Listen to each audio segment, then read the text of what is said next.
alhamdulillah, rabbil alamin. Allahumma sholli ala Muhammad wa ala alihi wa ashabihi wa tabi'in ajma'in. Alhamdulillah, rabbil alamin. Bapak dan Ibu yang baik dimanapun berada, pagi ini alhamdulillah, rabbil alamin, Allah karuniakan kesempatan kepada kita agar kita senantiasa bisa melakukan yang lebih baik dibandingkan hari-hari kemarin. Alhamdulillah. Semoga Bapak dan Ibu dimanapun berada Allah karuniakan kesehatan, keberkahan, dan yang paling penting kebaikan yang kita lakukan menjadi amal soleh, menjadi bekal pulang kita akhirat nanti. Amin ya Allah ya Rabbal Alamin. Baik, setiap Rabu memang kita membahas terkait dengan entrepreneurship, leadership, dan manajemen. Dan alhamdulillah hari ini kita akan bersilaturahmi dan berdiskusi dengan Pak Yogi. Beliau adalah Direktur Utama dan Owner Fajar Group dari Toserba dari toko ya, toko jaringan toko pertokoan di Kabupaten Kuningan. Dan kita tahu memang salah satu kelemahan pengusaha-pengusaha di Indonesia menurut beberapa pakar adalah kita belum bisa membuat jaringan, belum bisa membuat usaha kita ini terduplikasi ataupun membuat cabang-cabang di berbagai wilayah dan di berbagai kota.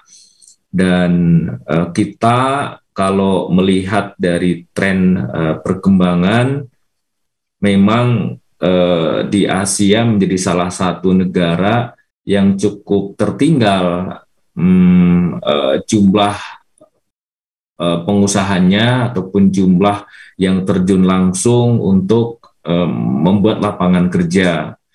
Nah, Malaysia itu sekitar 6% dari jumlah penduduknya, Singapura 8%, Jepang 12%, dan kita masih di bawah 2,5%. Dan semoga dengan adanya kajian MQ pagi setiap Rabu ini bisa mendorong dan menginspirasi dan memotivasi kita agar kita, sebagian dari kita ada yang terjun langsung untuk membuat usaha ataupun sebagai entrepreneur, insya Allah. Baik, kita sapa dulu ya Pak Yogi. Assalamualaikum warahmatullahi wabarakatuh, Pak Yogi. Waalaikumsalam warahmatullahi wabarakatuh. Terima kasih Pak Gatot. Alhamdulillah sehat. Alhamdulillah. Akhirnya bisa silaturahmi juga. Beberapa kali sempat silaturahmi lewat offline ya, ke Kuningan langsung, tapi baru virtual hari ini ya Pak Yogi. Alhamdulillah berkenan sharing ilmu dan pengalamannya membangun Fajar Group dengan berbagai jaringan pertokoannya.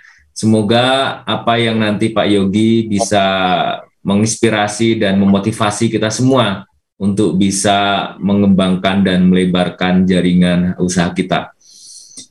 Baik, kita mulai aja Pak, silakan Pak Yogi memperkenalkan diri terkait dengan pribadi ataupun grup Fajar Group yang ada di Kuningan. Ya. Silakan Pak. Ya, terima kasih. Assalamualaikum warahmatullahi wabarakatuh. Waalaikumsalam warahmatullahi wabarakatuh. Alhamdulillahirabbil alamin. Allahumma shalli wa sallim ala sayyidina Muhammad wa ala ali Muhammad. Alhamdulillah. Terima kasih Pak Gatot dan Kang Wagi. Saya Yogi Tiandaru, sarjana sosial. Saya alumni Fakultas Komunikasi Universitas Islam Bandung. Sekarang diberi amanat oleh Allah Subhanahu wa taala sebagai pimpinan di Fajar Toserba Jalaksana Kuningan. Kami alhamdulillah bergerak di bidang retail. Kawa Group ya hampir 33 cabang, yang paling jauh di Madiun. Ya, itu saja mungkin Pak Gatot. Ya. Baik, Pak Yogi ini sudah berapa lama nih mengembangkan usaha Toserba Fajar Group ini? Ya, ini kami ini masuk generasi kedua, Pak Gatot. Generasi kedua Alhamdulillah. dari ayah. Ya, Alhamdulillah. Sekarang masuk generasi kedua, juga dikelola oleh kakak dan adik, juga ada 3 bersaudara. Ya, Alhamdulillah semuanya berjalan dengan baik. Alhamdulillah. Alhamdulillah, alhamdulillah. Nah, setahu saya latar belakang Pak Yogi kan bukan di retail ya. Betul, betul. Dan Ya. Mendengar nama Pak Yogi pertama kali itu justru dari rekan-rekan dari Dompet Duafa kalau tidak salah dulu sempat bergabung, setahu saya Pak Yogi di sana. Nah, kemudian apa yang melatar belakangi Pak Yogi melepas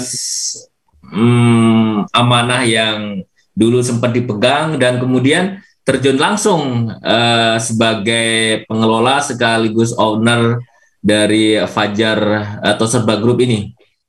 Jadi waktu SMP, jadi bapak saya itu almarhum, kami dari kecil yatim, Pak Gatot. Masya Allah. Ada rumah kontrakan di Cirebon. Jadi rumah kontrakan itu oleh seseorang disewa. Nah, beliau ini punya kebiasaan, kebetulan ibu kandungnya sama ibu mertuanya ini stroke, sakit. Jadi setiap pagi, setiap sore beliau itu menggendong orang tuanya ke kamar mandi, membersihkan, memandikan. Dan alhamdulillah dari kehidupan beliau yang sederhana itu sekarang menjadi Allah berikan keberkahan, kekayaan yang luar biasa. Dari itu menginspirasi, ya sudah, ya Allah biarkan saya pengen punya istri orang kampung, orang Kuningan, kampung halaman, pengen usaha juga di kampung halaman. Jadi saya putuskan waktu SMP itu saya pengen di Kuningan saja, nggak mau merantau. Ya alhamdulillah background saya komunikasi di jurnalistik di Humas.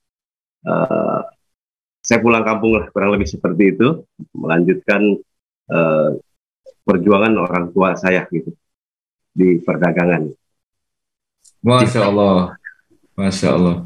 Dan apa yang mendorong Pak Yogi sehingga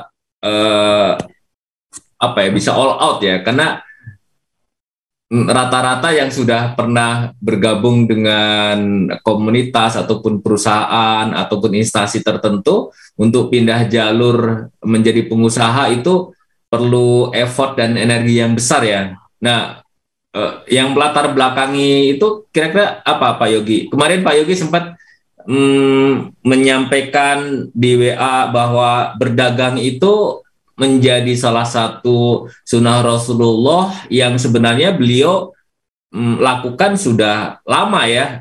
Sejak beliau masih kecil itu sudah dididik oleh paman beliau untuk berdagang sampai usia 40 tahun. Nah, itu adalah profesi Rasulullah itu adalah berdagang. Baru kemudian saat beliau diangkat sebagai Nabi dan Rasul, aktivitas berdagangnya semakin berkurang dan kemudian ya lebih banyak menyebarkan terkait dengan kebenaran dan Islam ini. Nah, pemahaman Pak Yogi terkait hal itu seperti apa Pak Yogi yang kemarin sempat kita diskusikan ya lewat Pak Wagi kemarin? Ya. Jadi Pak Gatot, ada buku bagus yang ditulis oleh Profesor Muhammad Antonio Safei, Muhammad Sallallahu Alaihi Wasallam, Super Leader, Super Manager. Juga ada Muhammad Sallallahu Alaihi Wasallam, seorang pedagang. Jadi berdagang ini adalah profesi yang paling tinggi. Nah, kita tidak punya kemampuan, keinginan buat melakukan itu, sehingga kemampuan berdagang banyak diambil orang lain. Padahal backgroundnya Nabi kita, Nabi Muhammad SAW adalah seorang pedagang awalnya. Tapi setelah tadi dikatakan, setelah dilantik menjadi Nabi dan Rasul, la rahata ba'dal yaum. Jadi tidak ada istirahat setelah hari ini. ya beliau habiskan semua waktunya buat berdakwah. Jadi berdagang ini seperti bakung. Bakung ini, eceng gondok, kalau dia ada di kolam, airnya naik kolam itu, tetap di atas. Juga lagi musim kering, airnya turun di kolam itu, tetap dia di atas. Jadi tidak ada yang mengalahkan dagang untuk mencari rezeki. Jadi tidak ada yang mengalahkan dagang untuk mencari rezeki Allah Subhanahu wa taala. Karena dari 10 pintu rezeki, Nabi sampaikan 9 itu diberikan kepada pedagang. Tentunya pedagang yang punya ilmu. Karena orang yang berdagang juga banyak. Kurang lebih dalam pemahaman saya, pedagang yang bagus itu pertama tidak bohong ketika bicara, tidak ingkar ketika berjanji, tidak khianat ketika diberi amanat, kemudian dia tidak memuji-muji, mencaci maki ketika membeli, menganggap bahwa barang itu tidak baik, dan tidak memuji-muji ketika dia menjual. Yang terakhir, tidak bersumpah ketika menjual. Karena apa? Karena bersumpah itu membuat barang cepat terjual, tetapi berkahnya hilang. Contoh, saya beli mobil 100 juta, saya jual 103 juta. Kepada konsumen kita bilang bahwa ini saya beli 100 juta, saya servis dan sebagainya, saya jual 103 juta, saya punya untung 3 juta. Dia bersumpah, dan akhirnya terjadi jual beli, dia ada untung 3 juta. Tapi apa? Misalnya, berkahnya hilang kata Nabi. Malamnya mana anak masuk rumah sakit, biayanya lebih dari 3 juta, atau orang tuanya masuk rumah sakit. Jadi pedagang ini mengutip apa yang disampaikan oleh Bapak Yusuf Kala, adalah profesi yang mulia. Dan kita tadi untuk mengatasi itu harus mulai keluar dari zona comfort zone. Jadi bagaimana kita ada keberanian untuk berwirausaha, karena memang pertama harus ada punya destiny, courage, keberanian, dan action. Saya teringat Pak Gatot, beberapa tahun yang lalu saya pernah ikut pelatihan supermarket tahun 2001 kalau nggak salah di Darut Tauhid. Masya Allah. Yang membawakan ya Pak Untung Heriadi. Iya, Pak salah Untung satu Heriadi. Pimpinan di Hero Group waktu itu, kemudian berubah menjadi Giant Group. Jadi beliau menyampaikan kenapa pribumi itu susah maju dalam wirausaha. Beliau orang yang sangat luar biasa. Satu, susah bekerja sama kata beliau. Masya Allah. Jadi bahasa Yogi, Fajar Group sudah kerja, Puspita Group, Haji Ardian di Kuningan sudah kerja, Isana Group, Haji Tatang sudah kerja, tapi belum kerja sama gitu. Jadi sama-sama kerja, belum kerja sama. Yang kedua, iri dengki, kata beliau, kata Pak Untung Heriadi. Jadi kalau ada yang maju, bukannya datang, belajar, senang, gimana kamu bisa maju? Berikan ilmu itu pada saya. Saya dari kecil, Pak Gatot, kalau ada orang-orang hebat, baik itu pengusaha ataupun ahli agama, Yogi datangi. Karena apa? Ingin sukses di dunia akhirat. Contoh, begitu masuk Bandung tahun 93 awal, saya menghadap almarhum Kiai Haji Mukhtar Adam, Babu Salam, Ciburial. Pak Kiai, saya mau belajar. Sekarang saya kuliah di Fakultas Ilmu Komunikasi Bandung, saya mau belajar. Mau belajar apa? Kata beliau. Saya, ya, innama bu'itsu li utamima makarimal akhlak. Sesungguhnya aku diutus untuk mencemurkan akhlak. Dan belajar akhlak, Pak Kiai. Kalau kamu mau belajar akhlak, jangan belajar sama saya. Belajar tuh sama Agim di Darut Tauhid, kata beliau. Agim itu apa? Darut Tauhid itu apa? Saya enggak tahu. Hanya saya tanya naik apa, angkot yang keledong gitu kan. Alhamdulillah dari sejak 93 sampai lulus akhir 98, saya ngontrak dekat Darut Tauhid. Jadi dalam bisnis Fajar Group ini ya banyak juga mengadopsi apa-apa yang dilakukan oleh Agim dan tim di Darut Tauhid. Yang ketiga, jadi tadi susah kerjasama, iri dengki. Yang ketiga, hidup royal, hidup mewah, Pak Gatot. Masya Allah. Iya, baru untung sedikit, baru punya untung sedikit, ganti sofa, ganti mobil, ganti motor. Saya punya karyawan, sekarang masih kerja sama saya. Maaf, driver saya. Mau bikin minimarket di rumah. Ya udah, saya survei, bagus, nggak bikin dia. Bulan berikutnya saya survei, alhamdulillah TV-nya itu yang 14 in berubah menjadi yang 27 in, Pak Gatot. Mereknya Cangkong. Cangkong. Apa? Cangkong. Udah, saya diam. Yang kedua, saya tengok lagi. Bulan berikutnya, kulkasnya itu yang kecil berubah menjadi kulkas besar, Pak Gatot. Anjir. Kemudian handphonenya berubah juga. Bulan keempat, motornya ingat saya dari Yamaha apa? ZR. Berubah menjadi Mio. Karena dia beranggapan kalau punya Vario dan Mio, hidup akan bahagia, Pak Gatot. Nggak lama datang ke kantor, mau pinjam uang. Apa? Nambahin modal, katanya. Kenapa? Uangnya banyak di luar. Bukan di luar, kata saya. Itu kan handphone nyicil, sofa nyicil, TV nyicil, kulkas nyicil, bahkan motor juga nyicil. Uangnya ada di situ. Nggak saya bantu, Pak Gatot. Biarkan. Jadi kita tuh lebih mengutamakan gengsi daripada prestasi. Lebih mengutamakan gaya daripada daya. Padahal dasar-dasar wirausaha itu, kalau kita lihat saudara-saudara kita yang pedagang warga keturunan Cina, mereka sangat betul-betul prihatin sebelum mereka sukses. Kurang lebih seperti itu, Pak Gatot. Baik, Masya Allah. Satu, harus bekerja sama, harus bersedia bekerja sama. Sharing profit, sharing power, sharing pengalaman. Saya kira ini menjadi salah satu kunci yang terpenting ya untuk bisa mengembangkan dan membuka jaringan usaha kita. Yang kedua adalah jangan sampai iri dengki ya. Iri dengki, ya. Insya Allah dengan ya memang ini menjadi apa ya problem tersendiri ya iri dengki ini, karena jangankan dengan sesama ya, karena persaingan usaha itu pasti ada gitu. Hanya sunatullahnya memang persaingan itu dibuat agar kita bisa semakin baik pelayanannya, akan semakin berkualitas.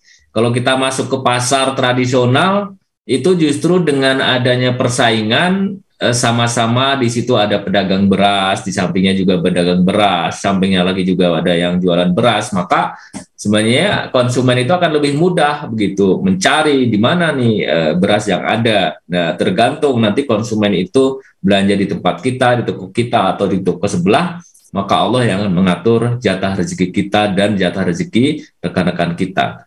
Kalau misalnya di situ ada pedagang beras, kemudian ada yang satu aja yang nyempil, misalnya pedagang ayam. Nah, pedagang ayam ini bisa jadi nggak akan laku karena aneh justru. Ini toko-toko beras sekitarnya, tapi kemudian ada satu yang ayam biasanya juga bergabung dengan pedagang ayam. Ada satu kelompok di sana sehingga sangat memudahkan.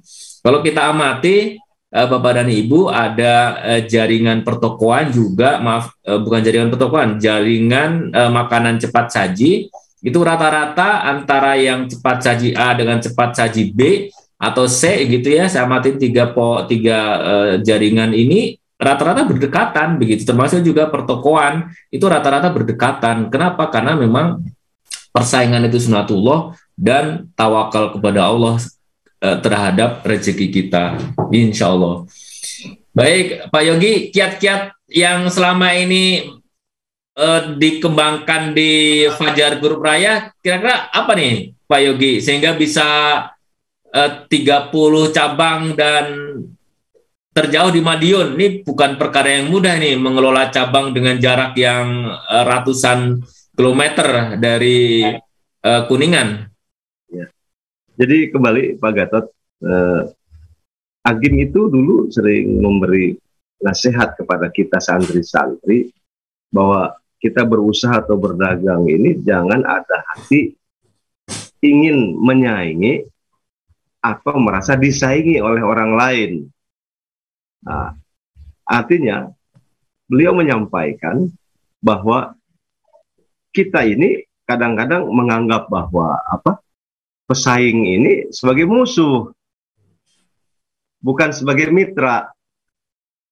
Padahal sejatinya yang Yogi alami bahwa pesaing ini justru membuat kita lebih berpikir dan lebih kreatif. Jadi kalau uniknya kita, ini tidak semua, menganggap bahwa pesaing ini musuh, harusnya menjadi mitra. Kan nggak lucu kalau misalnya kita, Agim sering bilang lomba balap karung 17 Agustus, ternyata Pak Yogi yang menang gitu kan. Pakai karung goni, wah, juara satu dapat hadiah, tapi musuh-musuhnya anak TPA pakai kantong kresek gitu kan. Ya lucu lah. Jadi kenapa? Jadi kita jangan sampai ada hati ingin menyaingi orang lain atau merasa disaingi orang lain sehingga datangnya pesaing itu menjadi beban buat kita. Kalau kita punya produk yang bagus, toko yang bagus, ya kita iklankan kebaikan toko kita. Nggak usah pusing mikirin orang lain, nggak usah menjelek-jelekan orang lain. Jadi ini dasar, Pak Gatot. Bagaimana ketentangan kita dalam usaha. Saya ingat Adeda pernah bilang bahwa dunia yang benar itu yang bikin tenang gitu, bikin tentram. Kalau kita punya bisnis nggak bikin tenang, nggak bikin tentram, berarti ada sesuatu hal yang tidak baik. Maka kepada anak-anak juga di toko, karyawan-karyawan, mitra-mitra saya, pokoknya ada bersih hati, bersih musola, bersih tempat parkir, bersih barang, bersih rak gondola. Pokoknya yang paling penting ya bersih hati. Kalau kita hatinya nggak bersih ya pusing juga nanti mikirin persaingan itu, Pak Gatot. Kurang lebih seperti itu, Pak Gatot. Baik, Masya Allah, Alhamdulillah. Dan pagi ini sudah bergabung juga, kalau tidak salah Adeda, nama beliau sudah ada di list ini. Di list, akhirnya. Assalamualaikum warahmatullahi wabarakatuh, Adeda. Waalaikumsalam warahmatullahi wabarakatuh. Saya jadi kayak tukang pijat ya, dipanggil baru datang.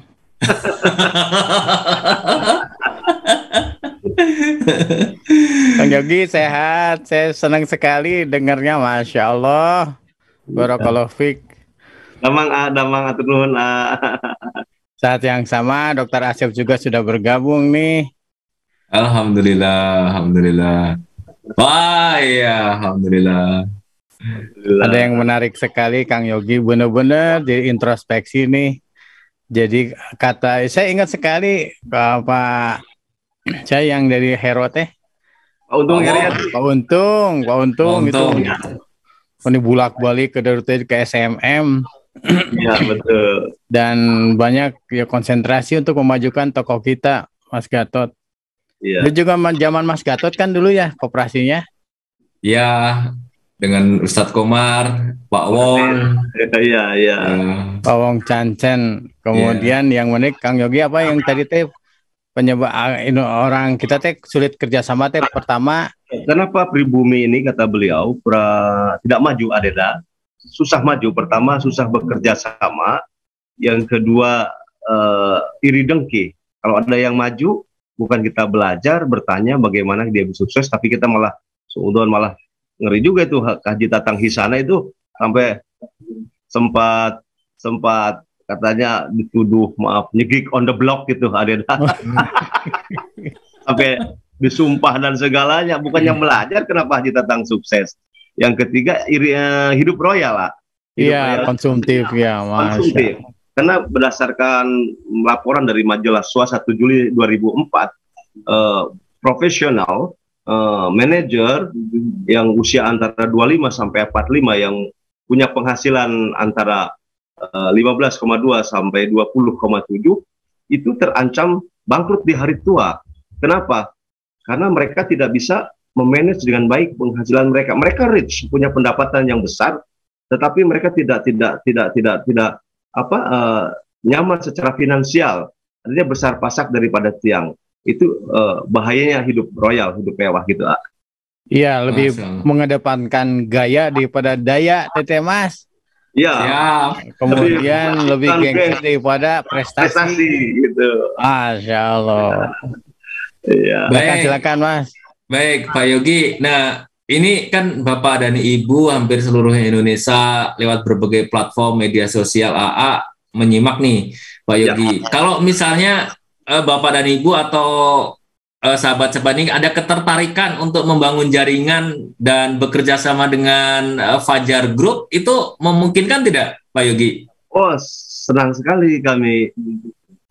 Senang sekali karena beberapa retail juga awalnya bersama kami seperti Al-Bahjah Group. Oh ya, Bahjah ya. Awalnya ada 2-3 santri beliau yang pintar, kami training selama beberapa bulan. Jadi ketika bangunan selesai, kemudian anak-anak itu A to Z tentang toko sudah paham. Jadi tinggal praktek kan. Ini desi tadi bagaimana kita ada mimpi. Kemudian if you don't have a dream, how you make dream come true. Kalau kamu tidak pernah punya mimpi, bagaimana kamu menjadikan mimpi itu kenyataan? If you don't think about future, you cannot have one. Kalau kamu tidak punya daripada memikirkan masa depan, bagaimana kamu akan mendapatkannya? Tidak akan mendapatkannya. Dulu ingat saya waktu masih kecil, AA bilang, siapa yang pengen ini? Misalnya, siapa yang pengen haji? Saya ngacung, Pak Gatot. Santri-santri yang lain, maaf saya lihat luak-liuk gitu, lihat sana lihat sini. Siapa yang ingin memberangkatkan orang tua haji? Wah, saya ngacung aja, karena saya nggak ngelihat kantong saya. Dah. Waktu itu saya anak yatim lah, sangat terbatas. Tapi setiap anaknya saya ngacung, semuanya sekarang dikasih oleh Allah Subhanahu Wa Taala. Masya Allah, alhamdulillah. Alhamdulillah. Jadi ya sangat senang, boleh bergabung kalau ingin belajar ya paling tidak. Dulu kami kalau ada pesantren ingin bergabung suka langsung dibantu. Ternyata dengan seperti itu tuh barang habis, uang habis. Baru setelah itu saya istikharah berdoa pada Allah apa yang harus dilakukan. Di training dulu. Nah di training dulu. Alhamdulillah kalau di training itu 100% jalan, Pak Gatot. Masya Allah, alhamdulillah, alhamdulillah. Ya. Alhamdulillah. Sebagai gambaran. Ya. Ada persyaratan khusus nggak, Pak Yogi? Luasan, misalnya luas bangunan, itu kan seperti pertokoan ya, ataupun lokasinya? Ya, memang harus disurvei dulu, karena apa ya? Kadang-kadang kan rumus bisnis 3, Pak Gatot. Yang pertama tempat yang strategis, yang kedua tempat yang strategis, yang ketiga adalah tempat yang strategis. Jadi pemilihan tempat ini harus benar. Kalau awalnya sudah salah, ya investasi ke laut itu. Jadi benar, Mas. Dulu. Benar, Mas. Usaha WC umum juga harus strategi, Mas.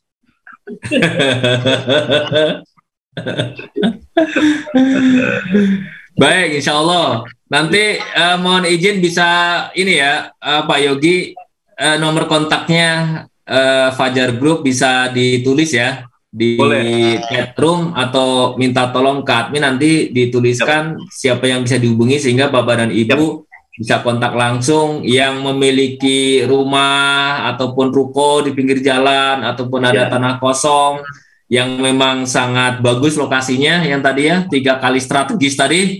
Nah itu sangat luar biasa untuk bisa dikerjasamakan insya Allah. Betul.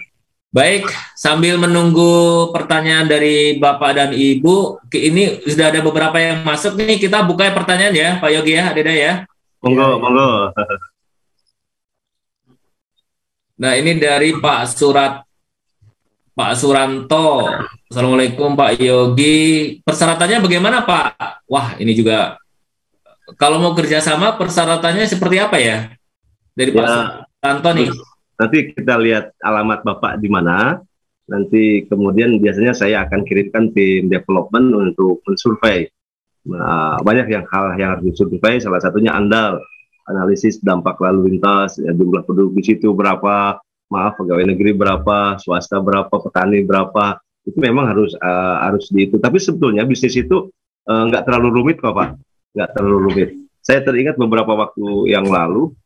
Setelah ikut pelatihan dengan Pak Untung Heriadi itu saya ikut pelatihan juga di Puncak di Hotel Safari Garden. Ya seminggu orang terbakar jadi semangat Pak Gatot. Kenal teman dari beberapa tempat, kemudian ketika akan berpisah, pokoknya nanti kalau Pak Yogi ke tempat saya servis, siap. Suatu saat ya alhamdulillah saya dikirim silaturahmi ke kota itu ya, biasa kita kontak. Hanya dia servis kita bagus. Ketika pulang saya tanya, alhamdulillah kelihatannya sudah maju. Bisnisnya apa sekarang? Itulah masalahnya, sudah 5 tahun saya bingung mau bisnis apa. Nggak punya keberanian, jadi terlalu banyak mikir. Padahal orang yang sukses itu harus berani gagal. Orang yang berani gagal insya Allah sukses. Mau pasti alamatnya seperti di mana nanti kalau mau di Jawa atau nanti kita survei, Pak. Dan 100% nggak seperti yang lain. 100% keuntungan buat Bapak, buat franchiser. Kita nggak ngambil untung sama sekali. Kita hanya berbagi ilmu dan sistem saja. Masya Allah. Baik, nah ini ada berikutnya nih. Yang dimaksud tempat strategis itu bagaimana ya Pak? Satu, arah orang pulang kerja itu. Banyak yang nggak tahu, arah orang pulang kerja. Karena kalau mau kerja nggak mungkin belanja dulu kan. Pasti belanja itu pulang kerja. Yang kedua, waduh kalau ngomong tempat yang strategis, yang mudah dijangkau lah oleh kendaraan roda 1 atau roda 2. Yang ketiga terlihat. Walaupun dalam beberapa kasus banyak toko atau rumah makan yang tersembunyi tapi laku. Tapi itu kasusnya kecil sekali karena memang harus terlihat. Ada availability, ada ketersediaan, ada visibility. Visibility harus terlihat. Ya, jadi kurang lebih seperti itu. 3 poin aja dulu itu. Ya. Yang pertama apa, Kang Yogi? Pertama, jalur pulang. Arah orang pulang kerja. Arah pulang kerja, bener juga sih, jarang yang mau ke kantor belanja hulanya. beli beras, beli segala mas, riwuh di kantor nak. Pulang kerja. Kemudian yang kedua, Kang Yogi, harus mudah terjangkau, roda 1 atau roda 4. Terjangkau. Dan yang ketiga terlihat, bener terlihat. Ada beberapa kasus bisnis saya lihat restoran tersembunyi, toko tersembunyi tapi rame, tapi itu kasusnya sedikit. Normalnya memang harus terlihat, visibility gitu kan. Ya, dan ini Pak Yogi, saya menambahkan satu lagi terkait dengan lokasi strategis itu. Saya dapat dari Coach Ridwan Abadi dari Malang. Jadi konsepnya untuk menentukan strategis atau tidaknya itu adalah menggunakan rumus atau kiat sarang semut A. Jadi ya sarang semut. Jadi di mana ini analogi ya, bukan berarti kita nyari liang semut kemudian di situ kita bikin usaha di situ. Jadi kalau konsumen itu dianalogikan sebagai semut, maka di mana tempat konsumen ini atau calon konsumen kita ini beraktivitas ataupun berkumpul begitu. Contoh begini, kalau misalnya usaha kita ini adalah segmen pasarnya adalah mahasiswa, maka tentu saja kita cari yang sekitar kampus, universitas, perguruan tinggi. Nah, kalau misalnya usaha kita itu adalah menyediakan kebutuhan rumah tangga, maka kita harus mendekati komplek perumahan ataupun wilayah-wilayah yang padat penduduk.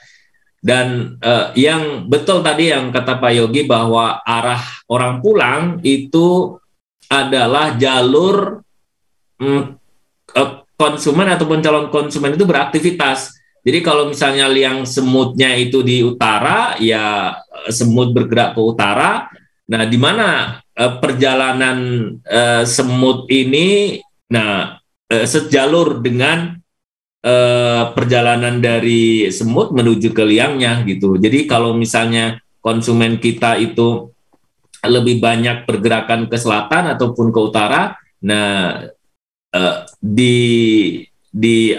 ditelusuri aja kira-kira jalurnya ini mana yang paling ideal, yang paling memungkinkan begitu. Nah, yang kedua adalah memang betul tadi Pak Yogi menyampaikan harus ada parkir ya, parkir mobil ataupun parkir motor, tergantung dari size ataupun ukuran dari usaha kita. Sehingga udah bagus lokasinya, namun kalau nggak ada parkir itu biasanya orang akan berpikir 2 kali atau 3 kali karena khawatir mobilnya kegesek, motornya ya perlu beberapa hal kalau misalnya memang tidak ada parkir. Baik, sebagai tambahan itu saya kira untuk yang lokasi. Saya potong, Pak Gatot. Jadi betul, silakan. Ada bisnis retail ini disebut 4P. P ya.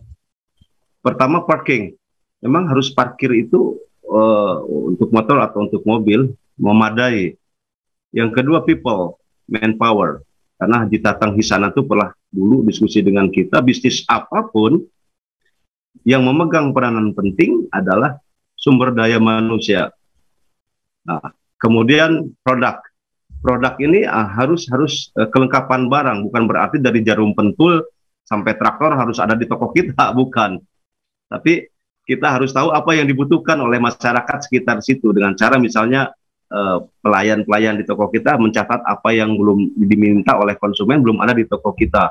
Kemudian price, harga. Jadi jangan terlalu murah, nanti banyak musuh sesama pedagang. Jangan terlalu mahal, nanti ditinggalkan oleh konsumen. Terus Pak Gatot, Adeda dan Ayah Bunda semuanya, yang unik, kami membuat Koko Fajar Group ini dengan konsep Blue Ocean, Pak Gatot. Iya. Bukan Red Ocean. Jadi Blue Ocean ini samudra biru, bersaing tanpa pesaing. Jadi kebijakan manajemen Fajar selalu bikin toko, selalu bikin supermarket di tempat yang jauh dari mana-mana. Masya Allah.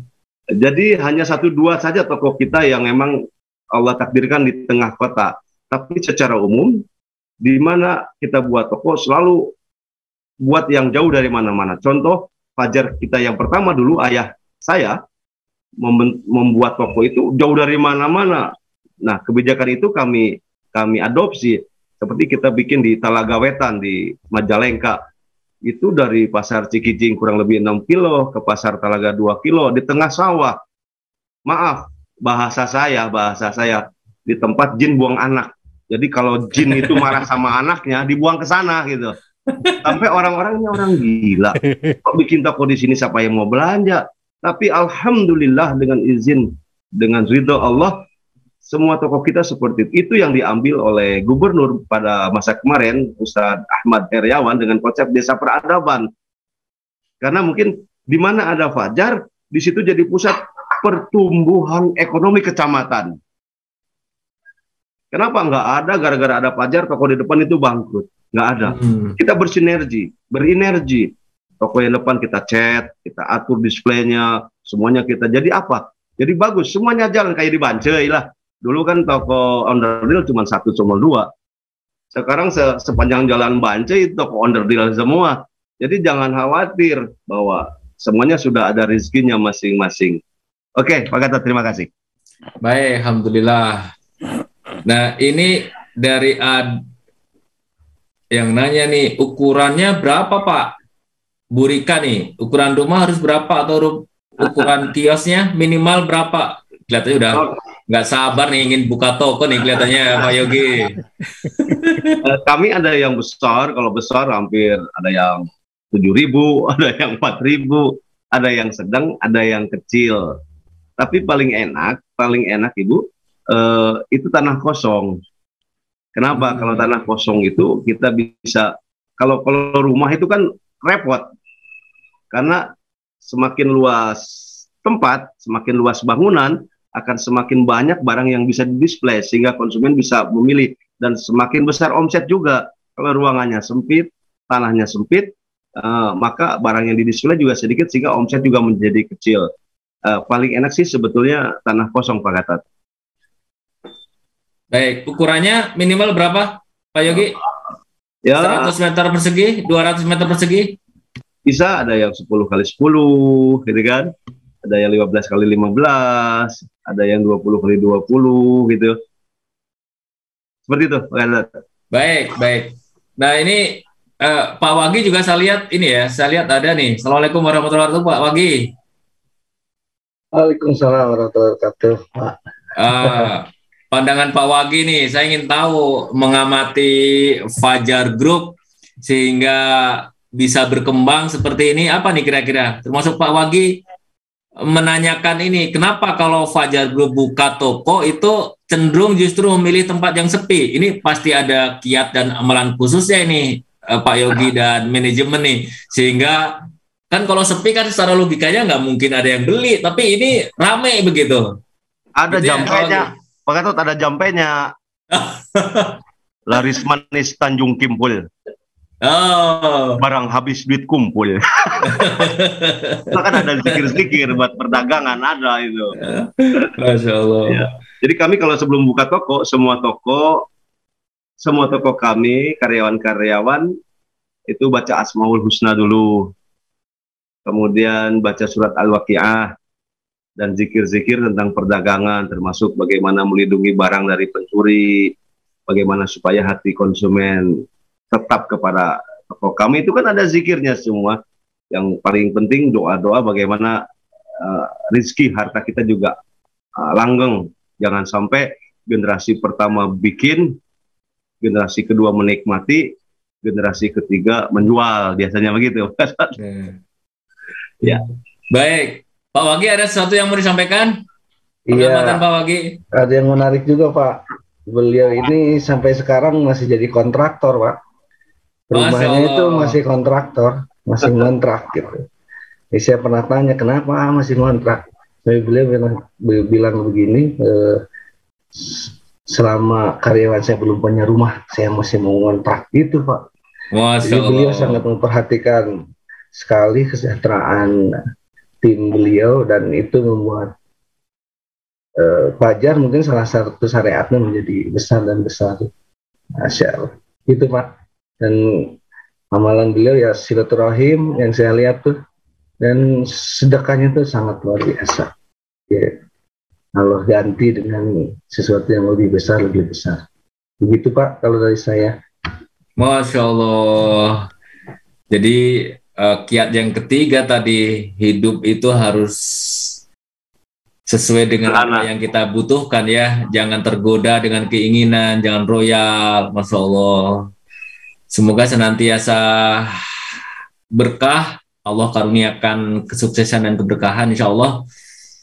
Baik, Adeda, ada ingin yang mau ditanyakan, Adeda, atau menambahkan? Saya melihat berapa ribu orang yang berasa bisa untung syariatnya lewat toko Fajar, mulai dari pedagang yang industri rumahan, pabrik tebu, gula, plastik. Nilai maslahatnya luar biasa, Mas Gatot. Jadi kalau lihat daripada hablum minallah dan hablum minannasnya, kan itu intinya tambah dekat ke Allah, tambah maslahat, manfaat. Saya melihatnya di sana dari sisi keuntungannya, karena Allah nolong seseorang selama dia nolong orang lain. Masya Allah. Wilujeng Kang Yogi. Silahkan yang lain, Mas. Baik, ini dari IGAA ya. Ini pertanyaan menarik nih, Pak Yogi. Nah, bagaimana caranya untuk mengangkat dan menyukseskan usaha karena sudah memilih lokasi, namun lokasinya itu tidak ramai. Nah, apa yang harus kita lakukan nih Pak Yogi? Udah terlanjur beli mungkin. Bawa ember, Mas. Bawa ember dipukulin supaya rame. Ini dari Bu Fiatsaci dari IGAA. Udah terlanjur membangun di lokasi yang sepi atau di lokasi yang kurang strategis. Ya, cara meramaikannya gimana? Meramaikan pembeli nih maksudnya. Ember, Mas. Kulit. Silakan Pak Yogi. Oke, terima kasih Pak Gatot. Jadi ada 5 kunci dagang. 5 kunci dagang ya. Ini terjadi sahabat saya bikin toko bangunan besar, namanya Ungu Toserba. Tapi dia ngasih tahu kita, ngasih tahu Yogi setelah dibikin. Sebelum dia tidak mau musyawarah, begitu jadi tolong dilihat, saya lihat, waduh, saya lihat dari analisis dampak lalu lintas juga udah salah, parkir juga sempit gitu kan. Wah, saya pikir ini lo kalau diterusin paling kuat 1 tahun, setelah 1 tahun tutup. Ternyata tutup. Nah, sekarang tuh barang-barangnya saya beli gitu kan. Nah, ada 5 kunci dagang yang harus diperhatikan oleh para pemula dan orang-orang yang sudah lama berdagang juga. 1 adalah kelengkapan barang. Kedua, harga bersaing. Yang ketiga, display yang menarik. 4, servis, pelayanan yang mengesankan. Kemudian yang kelima kenyamanan, di situ termasuk kebersihan dan keamanan. Nah, tadi maksudnya kelengkapan barang bukan berarti dari jarum betul sampai traktor ada di toko kita, tapi kita harus tahu apa kebutuhan masyarakat di sekitar situ. Kemudian harga, jangan terlalu murah, nanti merusak pasar, akan dimusuhi oleh orang-orang pedagang lain. Yang kedua, jangan terlalu mahal, nanti ditinggalkan oleh konsumen. Jadi yang ini saja yang harga normal lah. Kemudian display yang menarik. Saya pernah belanja dulu di Pasar Baru Bandung. Masuk toko ini, lihat toko itu ada baju koko bagus. Masuk toko ini, lihat lagi. Karena displaynya bagus sekali, akhirnya jadi beli Pak Gatot. Nggak ada niat beli koko itu. Zaman itu, waktu itu 90.000 udah bagus itu. Kenapa? Displaynya menarik, termasuk lighting, pencahayaan. Kalau kita lihat, maaf, Alfamaret, Indomaret, itu lightingnya luar biasa. Kemudian servis yang berkesan. Mungkin A sering bilang 5S. Senyum, salam, sapa, sopan, santun. Kalau menurut saya harus ditambah satu lagi, Pak Gatot. Sales. Kalau sudah nyengir-nyengir, sudah senyum-senyum, tapi tidak ada penjualan juga, kasihan juga. Benar. Sales ya, harus ada closing-nya. Gimana Adeda? Ya mending nyengir, senyum ini mah mau bukan nyengir, senyum-senyum. Terus yang terakhir kenyamanan. Toko kita mungkin tidak mewah. Seperti di Fajar Group ini tidak ada yang pakai AC. Karena prinsip Yogi, saya mau jualan barang, bukan mau jualan gedung gitu kan. Terus Kuningan ini kan masih ya termasuk sejuk lah, seperti itu, belum kayak di kota-kota lain. Jadi dengan 5 konsep dagang ini, insya Allah aku akan rame. Tapi tadi pemilihan tempatnya harus betul, tempat yang strategis. Kalau sudah milih tempatnya salah, itu susah untuk dijadikan apa-apa, itu susah untuk rame. Maaf. Masya Allah. Ya. Baik, Pak Yogi, Adeda, dan Bapak dan Ibu, tidak terasa nih 1 jam, udah jam 6 kita berdiskusi, dan secara resmi kita akhir dulu ya, Adeda, nanti kita lanjutkan 10 menit diskusinya di grup ini insya Allah. Baik Bapak dan Ibu, mohon maaf tidak semua pertanyaan yang masuk tidak bisa dijawab satu persatu, semoga apa yang sudah kita diskusikan betul-betul Allah karuniakan kemudahan dan kelancaran. Dan kita doakan Pak Yogi dan manajemen Fajar Group semoga semakin sukses, berkembang, dan insya Allah memberikan manfaat sebesar-besarnya untuk umat dan masyarakat. Insya Allah. Kita akhiri dengan baca alhamdulillah. Alhamdulillahirrahmanirrahim. Doa akhir majelis. Subhanakallahumma wa bihamdika. Asyhadu an la ilaha illa anta astaghfiruka wa atubu ilaik. Alhamdulillahirabbil alamin.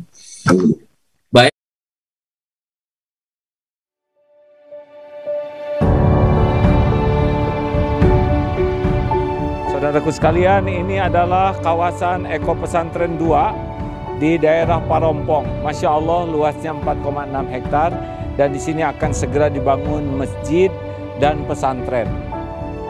Islam sangat serius untuk menjaga kelestarian alam, rahmatan lil alamin. Dan mudah-mudahan menjadi ladang amal bagi siapapun yang memang merindukan membangun masjid, membangun lembaga pendidikan. Inilah kesempatan untuk beramal. Saya sangat senang sekali di daerah saya akan dibangun pembangunan masjid sama pesantren.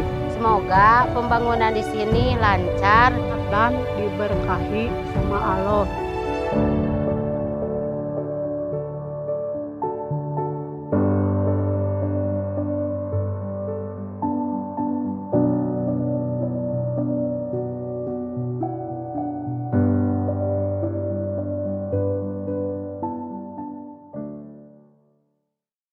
Ketua Yayasan Indonesia Mengaji menyampaikan 65% dari jumlah penduduk Indonesia beragama Islam tidak bisa membaca Al-Quran. Assalamualaikum warahmatullahi wabarakatuh. Data lewat Republika, 147,5 juta umat Islam di Indonesia belum bisa membaca Al-Quran atau buta huruf Quran. Departemen Agama mencanangkan minimal 5 juta mushaf diperlukan di Indonesia ini setiap 1 tahun. Dan DT Peduli sebagai tahap awal mencetak 20.000 mushaf untuk diwakafkan kepada masyarakat di pelosok negeri, karena banyak masjid yang sudah rusak Qur'annya atau tidak punya Qur'an, dan ini ladang amal bagi kita semua. Ayo sahabat-sahabatku sekalian, kita menjadi orang yang berada di barisan paling awal dalam berwakaf mushaf Al-Quran untuk negeri bersama DT Peduli. Assalamualaikum warahmatullahi wabarakatuh. Berwakaf Al-Quran ke pelosok negeri plus pelatihan membaca Al-Quran.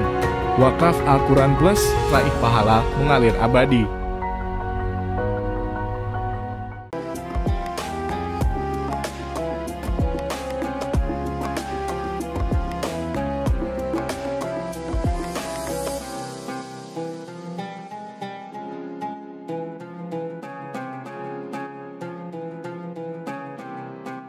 Jangan lupa, saya bilang sekalian, terus berlangganan di Darut Tauhid Official.